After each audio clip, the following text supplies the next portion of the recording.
میں آ گئے ہیں تب آپ نے نظام سے ٹکر مول لی اور اس نظام کو جڑ سے اکھیڑ کر پھینک دیا۔ بہت پیاری بات کہی ہے اکبر الہ آبادی نے، تو خاک میں مل اور آگ میں جل، جب خشت بنے تب کام چلے، ان خام دلوں کے عنصر پر بنیاد نہ رکھ، تعمیر نہ کر۔ ہمارے ہاں تحریکیں ہیں موبز کے ذریعے سے چاہتی کوئی چیز حاصل ہو جائے، خام دل، نہ ان کے دلوں میں ایمان، نہ ان کے عمل میں عمل صالح موجود، تو نتیجہ جو نکلے گا وہ پہلے سے معلوم ہے۔ صحابہ کرام مکے کے اندر خاک میں ملے، آگ میں جلے۔ یہ آپ کا ساحل قریبی ہے، یہاں پہ ریت ہوتی ہے نا، وہ ریت گیلی ہوتی ہے، اس کا آپ ایک گولا بنائیں اور شیشے پہ ماریں، شیشہ کھڑا رہے گا، وہ بکھر جائے گی ریت۔ اسی ریت کو آگ میں ڈال کر پکا لیجئے ذرا، وہ روڑا جو بنے گا وہ ماریے تو کوئی نتیجہ نکلے گا کہ نہیں؟ خام ہے جب تک تو ہے مٹی کا ایک انبار تو، اور پختہ ہو جائے تو ہے شمشیر بے زنہار تو۔ یہ ہے طریق محمدی صلی اللہ علیہ وسلم۔ آخری سٹیج حضور کے اس انقلابی عمل میں جنگ ہے، دو طرفہ جنگ۔ یقاتلون فی سبیل اللہ فیقتلون ویقتلون، اللہ کی راہ میں قتال کرتے ہیں، قتل کرتے بھی ہیں، قتل ہوتے بھی ہیں۔ بدر میں 70 قرشی سردار مارے گئے، احد میں 70 صحابہ شہید ہو گئے۔ کوئی ضمانت نہیں ہے کہ تم جنگ میں جاؤ تمہیں کوئی نقصان نہیں ہوگا، نہیں۔ لیکن یہ ہے کہ آج کے دور میں اس مسئلے میں خصوصی اجتہاد کی ضرورت ہے، وہ میں پھر کسی اور موضوع پر گفتگو کرتے ہوئے آپ کے سامنے رکھوں گا کہ دو طرفہ جنگ کی بجائے ایک اور راستہ ہے جس کی سب سے پہلے نشاندہی کرنے والے مہاتما گاندھی تھے۔ Non violent, naan cooperation. ہم نے تو انگریز کو کچھ نہیں کہا، ہم تمہارے کپڑا نہیں پہنیں گے تمہارا، ہم تو چرخہ کاٹیں گے، سوت کاٹیں گے، اس سے اپنی کھدر بنائیں گے، وہ پہنیں گے۔ اور کتنی بڑی چوٹ لگ گئی ان پر، کپڑوں کے انبار لگتے جا رہے ہیں، اتنی بڑی مارکیٹ کھوئی گئی، لیکن ہم نے تو کچھ نہیں کہا۔ انہوں نے قانون تو نہیں بنایا ہوا تھا کہ ہمارا کپڑا ضرور پہنو گے تم۔ Non violent, naan cooperation. پھر آیا نان وائلنٹ سول ڈس اوبیڈینس۔ پرماتما نے سمندر میں نمک پیدا کیا، ہم پرماتما کے سمندر سے پرماتما کا نمک لینے جا رہے ہیں۔ اس کا مطلب کیا تھا؟ You have challenge the taxation policy of British India. اب لاٹھیاں پڑی، جیلیں بھری، ہوا کہ نہیں؟ لیکن انہوں نے کوئی تشدد نہیں کیا، عدم تشدد۔ اس سے اگلا مرحلہ ہندوستان میں آیا ہی نہیں۔ دوسری جنگ عظیم کے بعد انگریز اتنا کمزور ہو چکا تھا، وہ فیصلہ کر چکا تھا اب اتنی دور دراز گزات کو ہم قابو میں نہیں رکھ سکتے، لہذا وہ بستر طے کر رہا تھا اپنا۔ ذرا سوچئے، سونے کی چڑیا ہاتھ سے نکل رہی ہے، لیکن کیا کسی انگریز نے کسی ہندوستانی کو مارا؟ کیا کسی ہندوستانی نے کسی انگریز کو مارا؟ آپ شیر کے منہ میں سے وہ سنہری چڑیا نکال رہے ہیں، لیکن نہ کسی انگریز نے کسی ہندوستانی کو، نہ مسلمان کو، نہ ہندو کو، نہ کسی مسلمان نے اور نہ کسی ہندو نے انگریز کو مارا۔ آپس میں لڑے ہیں، یہ بالکل دوسری بات ہے، اٹس اے ڈفرنٹ سٹوری۔ آپس میں قتل عام ہوا ہے، لیکن یہ آزادی تو ملی ہے ان کے دینے سے۔ وہ جا رہے تھے خود ہی، آپ کو معلوم ہوگا کہ انہوں نے ڈیٹ فکس کی تھی 48، لیکن ماؤنٹ بیٹن نے 47 کے اندر کہا بس جانا ہے ہم نے۔ آخری سٹیج جو اس پروسیس کی ہے وہ ایران میں امام خمینی کا جو انقلاب آیا وہ تھا ان آرمڈ ریوولٹ۔ ہم کسی کو نہیں ماریں گے، ہم پر گولیاں چلیں گی، سینوں پر کھائیں گے۔ 20,000 سے لے کر 30,000 تک آدمی مارے گئے۔ تب وہ شہنشاہ بھاگا کہ نہیں جو 2,500 سالہ جشن منا رہا تھا، جو سمجھتا تھا کہ میں وہی سائرس کے خسرو یا ذوالقرنین کا دور دوبارہ لے آؤں گا، وہ سلطنت عظیم۔ اور حال کیا ہوا؟ بہادر شاہ ظفر کی طرح 2 گز زمین بھی مل نہ سکی کوئے یار میں۔ یہ ہے آلٹرنیٹ عمل. اس پر پھر کبھی موقع ہوا تو تفصیل سے بھی گفتگو کروں گا. لیکن قرآن وہ کتاب ہے جس کے ذریعے سے حضور نے انقلاب برپا کیا.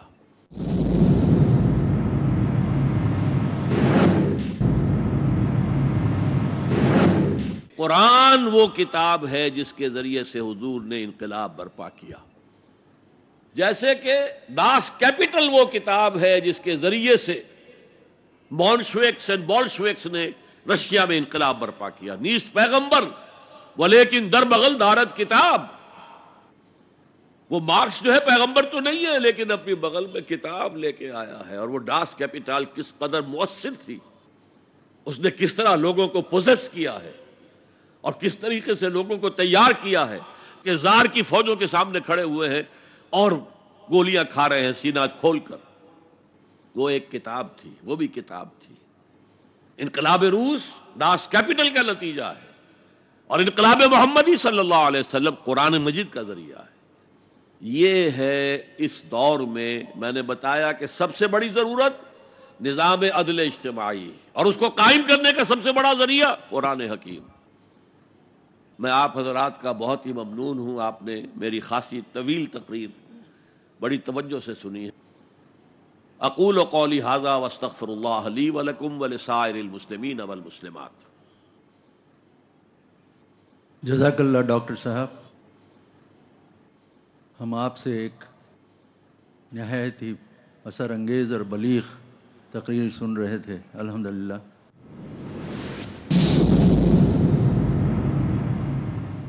پہلا سوال جو میرے پاس آیا تھا وہ ہے ایک بھائی عبداللطیف کی طرف سے جو مشین مینوفیکچرنگ کا کام کرتے ہیں. آپ کا سوال ہے, قرآن اللہ ہی کی کتاب ہے, چند ٹھوس دلائل پیش کریں. قرآن اللہ ہی کی کتاب ہے, چند ٹھوس دلائل پیش کریں. اس کے لیے کوئی منطقی دلیل نہیں ہو سکتی. یہ آپ کا باطنی احساس ہوگا. جیسے اگر آپ نے کبھی شکر نہیں چکھی, چینی نہیں چکھی, تو بہت سے لوگ کہہ رہے ہیں کہ یہ میٹھی ہے میٹھی ہے میٹھی ہے میٹھی ہے. آپ زیادہ زیادہ یہ کہیں گے کہ بھائی میٹھی ہوگی جب اتنے لوگ کہہ رہے ہیں. جب آپ چکھ لیتے ہیں کہتے ہیں یہ میٹھی ہے, ہوگی نہیں اب ہے. قرآن کو چکھنے سے بات بنے گی. قرآن کو پڑھیں, سمجھیں, غوطہ زنی کریں, پھر آپ کے اندر سے آپ کی روح جو ہے گواہی دے گی یہ اللہ کا کلام ہے. یہ وہیں سے آیا جہاں سے میں آئی ہوں. روح کہاں سے آئی ہے؟ اللہ کے پاس سے آئی ہے, اور یہ کلام بھی وہیں سے آیا ہے. باقی میں نے جو دلائل دیے ہیں, عظیم ترین انقلاب اس کتاب سے آیا. اس سے بڑی دلیل آپ کو کیا چاہیے؟ اس کے لیے چیلنج دیا گیا, کسی نے آج تک جو ہے اس چیلنج کو قبول نہیں کیا. لیکن یہ ساری چیزیں بھی سیکنڈری ہیں. اصل چیزیں یہ چکھیں, پڑھیں اور سمجھیں, گہرائی میں اتریں. اگر دل گواہی دے گا کہ ہے, جو میری روح کا پیدا کرنے والا ہے وہی اس کلام کا متکلم ہے, تو اصل ثبوت آپ کو ملے گا. ایک اور سوال سامنے آیا ہے. ایک فیاض الدین صاحب ہیں جو بائیو کیمسٹ ہیں. وہ سوال کر رہے ہیں کہ لوح محفوظ پر روشنی ڈالیں. یہ آیات متشابہات میں سے ہیں جس کی حقیقت کو ہم یہاں نہیں سمجھ سکتے. لوح محفوظ کیا ہے, وہ کتاب کون سی ہے؟ انہ لفی ام الکتاب لدینا لعلی حکیم. لوح محفوظ کتاب مکنون, اس کو تو جو قرآن نے بتا دیا, غیب کے معاملات اس میں اتنے ہی پر ہمیں رہنا چاہیے. اگر اس کی مزید کوئی شرح کریں گے اپنی طرف سے, یا تو حضور کی طرف سے کوئی بات آ جاتی تو پھر آمنا و صدقنا, اگر نہیں ہے تو پھر اسی اجمال پر اکتفا کیجئے. آیات متشابہات کی کھود کرید میں سورہ آل عمران میں کہا گیا فتنہ پیدا ہو جاتا. سلیم اختر صاحب پوچھ رہے ہیں جو ملازمت پیشہ ہیں, غیر مسلم کو قرآن شریف دے سکتے ہیں یا نہیں؟ بالکل دے سکتے ہیں, چونکہ تبلیغ کے لیے ظاہر ہے کہ ہم اگر قرآن پڑھیں گے تو ہم وضو کریں گے, قبلہ رخ ہو کر بیٹھیں گے, پورے آداب کے ساتھ پڑھیں گے، لیکن اگر غیر مسلموں کو آپ نہیں دیں گے تو مسلمان کیسے بنائیں گے؟ اس لیے کوئی حرج نہیں ہے اس کے اندر۔ ایک سوال سید عابد اسماعیل صاحب جو کمپیوٹر انجینئر ہیں، میں ایک ایک سوال آپ کے سامنے رکھتا ہوں۔ پہلی چیز تو یہ ہے کہ آپ پوچھ رہے ہیں کہ آج کل ہم جیسے پڑھے لکھے ان پڑھوں کو مندرجہ بالا ایشوز پر مس گائیڈ کرتے ہیں۔ مثلاً قرآن میں کہیں بھی شراب حرام نہیں ہے، مندرجہ ذیل لکھنا چاہیے، مندرجہ بالا لکھا ہے۔ قرآن مجید میں صاف کہا گیا فَاجْتَنِبُوهُ فَهَلْ أَنْتُمْ مُنْتَهُونَ۔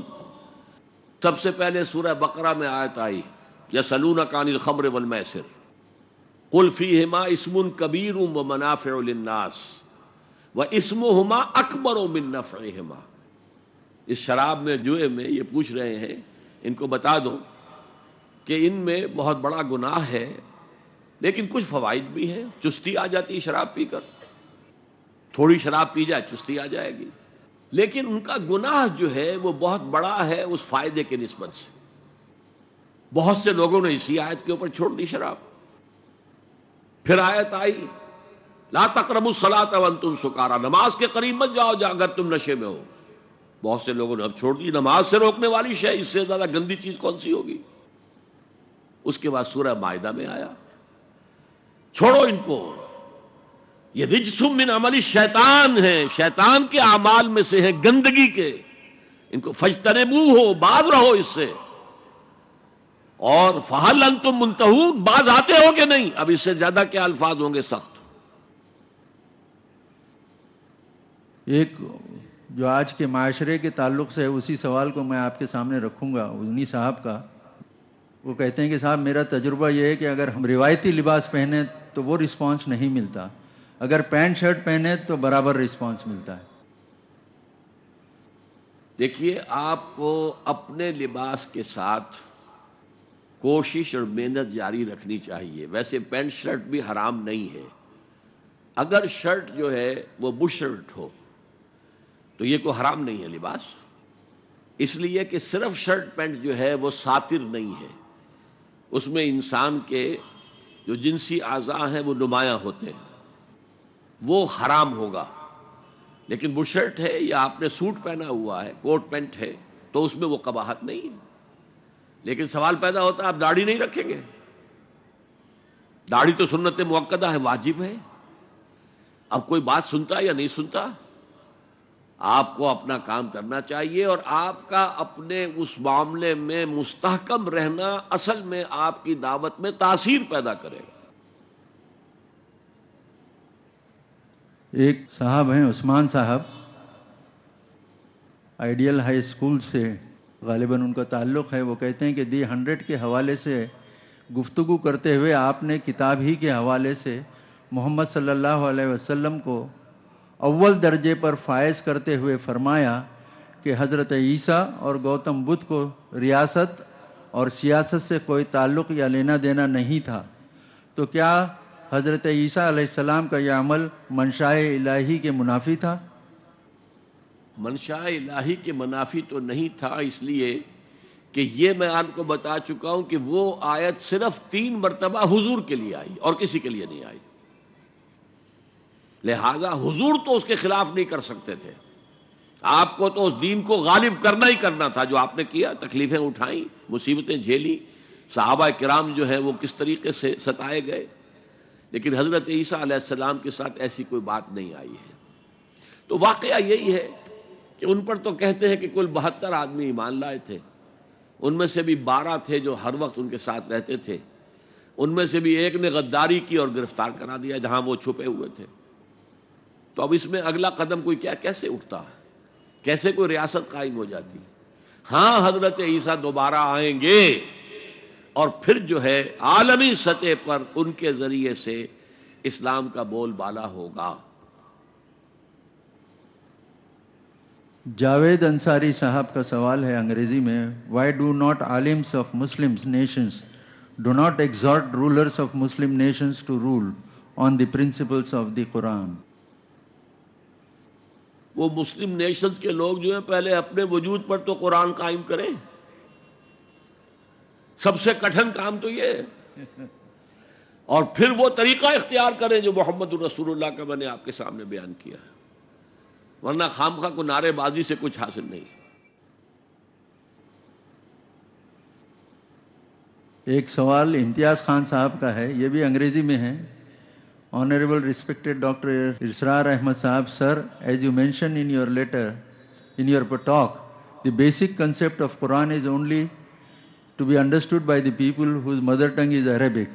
Sir, can you please explain the duty of us whose mother tongue is different from Quran?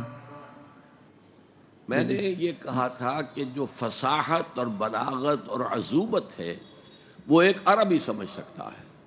دیکھیے غالب کے کلام میں کیا ہے وہ انگریز سمجھ سکتا ہے. غالب کا ایک شعر جو ہے وہ آپ سنیں اور جھوم جائیں اور اس کا انگریزی میں ترجمہ کریں تو کچھ بھی نہیں اس میں.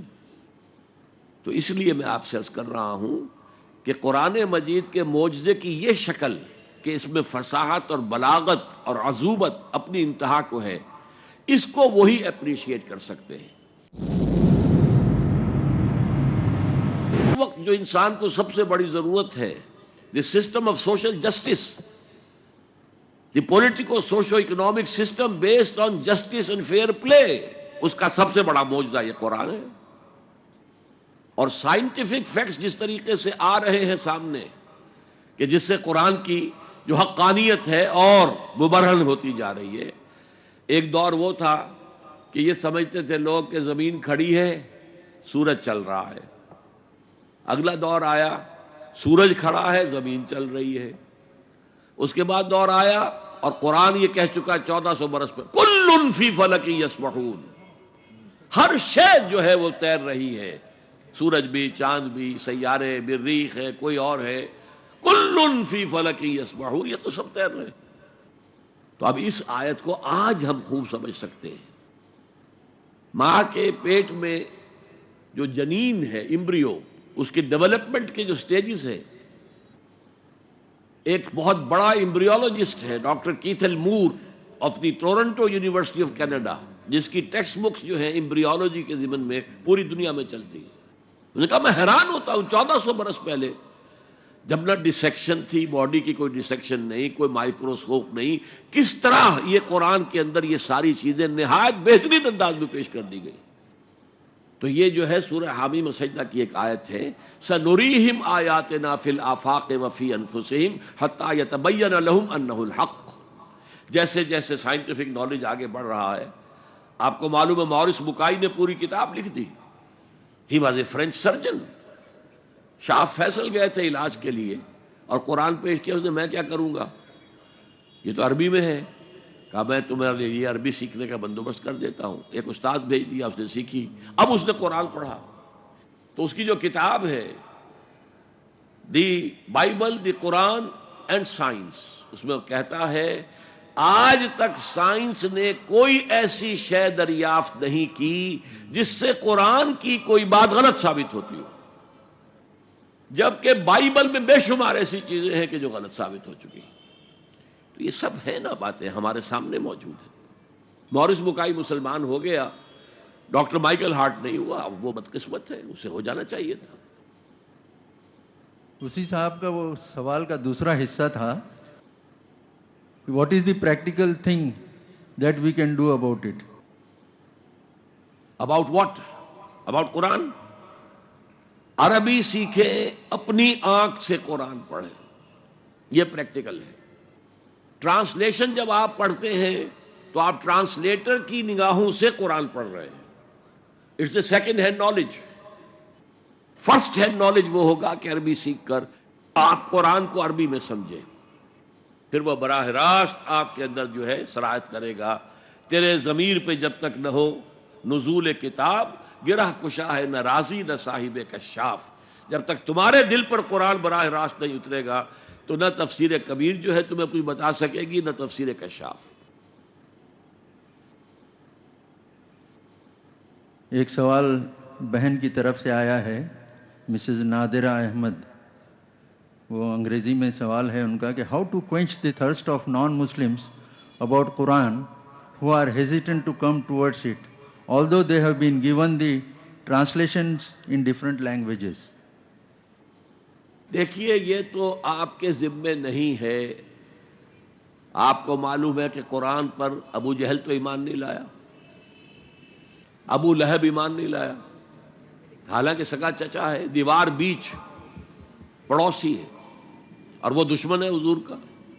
تو یہ تو در حقیقت جیسا کہ حضور سے اللہ نے فرمایا قرآن میں، انک لا تہدی من احببت ولکن اللہ یہدی من یشاء، اے نبی آپ کے پاس اختیار نہیں ہے کہ جس کو چاہیں ہدایت دے دیں، یہ تو اللہ ہدایت دیتا ہے جس کو چاہے. آپ اپنی کوشش جاری رکھیے، اگر کوئی ایک نہیں مان رہا تو اور دوسرے کے ساتھ اپنی بات شروع کیجیے. میں نے کہا تھا جو سلیم الفطرت ہوں گے وہ چمٹ جائیں گے قرآن کے ساتھ.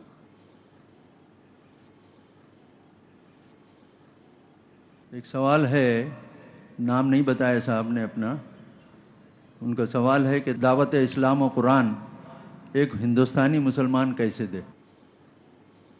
میرے نزدیک کوئی فرق نہیں ہے ہندوستانی مسلمان میں اور پاکستانی مسلمان میں اور کسی اور مسلمان میں.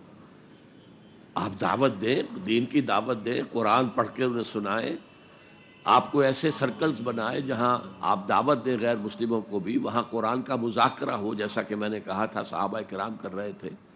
تو دعوت کا تو راستہ کھلا ہوا. محمد شاہد شیخ وہ سوال کر رہے ہیں کہ قرآن سے تکیہ نہ لگاؤ کا مطلب